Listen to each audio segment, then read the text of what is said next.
पता नहीं आप लोगों को ये खेल समझ में आ रहा है कि नहीं समझ में आ रहा है, पर पूरा खेल सरकार आपके साथ और आपके दिमाग के साथ खेल रही है। जैसे ही इलेक्शन का टाइम आता है, जनता सवाल पूछेगी डेफिनेटली कि रुपया क्यों गिर रहा है, एलएनजी की इतनी कमी क्यों हो रही है, अनएम्प्लॉयमेंट इतनी पीक पे क्यों है, सड़कें क्यों टूटी हुई हैं, हॉस्पिटल की फैसिलिटीज एकदम डामाडोल क्यों है, इतने सारे एक्सीडेंट्स क्यों हो रहे हैं। सरकार से सवाल पूछे जाएंगे तो सरकार को क्या करना है? सरकार को सिर्फ भोली भाली जनता को मूर्ख बनाना है और धुरंधर जैसी कुछ मूवियां लेके आनी है जिसपे जनता आपस में ही लड़ना शुरू कर देगी कि भैया ये तो प्रोपेगेंडा मूवी है, नहीं भैया ये तो रियल देशभक्ति है, और आप सब इसी में उलझे रहोगे। और वहां बंगाल जैसे बड़ी स्टेट में, असम जैसी बड़ी स्टेट में इलेक्शंस चल रहे हैं और उस पर कोई बात ही नहीं करेगा, उस पर कोई सरकार से सवाल ही नहीं पूछेगा कि भैया यहाँ पर आपने क्या क्या फैसिलिटीज दी हैं और हम आपको वोट क्यों दें। ये सारे सवालों को दबाने के लिए सरकार के पास बहुत आसान हथियार है कि आपको किसी प्रोपेगेंडा की तरफ शिफ्ट कर दिया जाए। पहले वो धर्म में लड़ा रहे थे, बीच में उन्होंने जात पे लड़ाने की कोशिश की। सरकार से सवाल पूछना बहुत जरूरी है कि आप कैसे संभालेंगे इतनी सारी यूथ को। 20 से 30 करोड़ की यूथ है हमारे देश की दोस्तों, कहां से लेके आएंगे इतनी जॉब्स? कोई फैसिलिटी नहीं।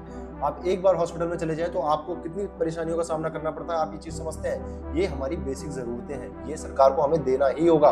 हम लोग टैक्स देते हैं, हम लोग टोल टैक्स दे रहे हैं, रोड टैक्स दे रहे हैं, कार खरीदते हैं तो कार पे टैक्स देते हैं, ग्रोसरी खरीदते हैं तो ग्रोसरी पे टैक्स देते हैं, सामान कुछ भी खरीदते हैं उस पर टैक्स देते हैं। तो जब आप लोग इतना टैक्स दे रहे हो तो आप लोगों को सरकार से सवाल पूछने में क्यों है? अगर आप मुझे 100 रुपए दोगे तो मेरे से पूछोगे ना भैया आपने 100 रुपए का क्या किया है। तो वैसे ही जब आप सरकार को इतना टैक्स देते हो तो आप सरकार से पूछते क्यों नहीं भैया आप ये पैसे का कर क्या रहे हो?